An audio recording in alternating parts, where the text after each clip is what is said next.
Sirpan kanssa landelle muutettiin. Rahat ei riittänyt jäädä kaupunkiin.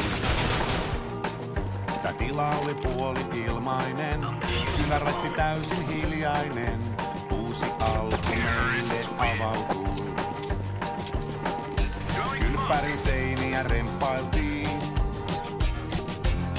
Pois mustat pilkut laatoista hangattiin. Sirpa löysi Elloksen kuvaston, eikä ollut viikkoon onneton. Syksyn myötä lehdet lakastuu. Missä voisimme vielä säästää? Voiko mäyräkoiran luontoon päästä, kun lokakuussa öisin pakastaa? Maanantimia täällä syödään, pullorahat pitkä vetoon lyödään. Kaikki meni silti Sirpa vielä rakastaa. Sirpan kanssa töitäkin haettiin. Työkkärin tiskillä meille naurettiin.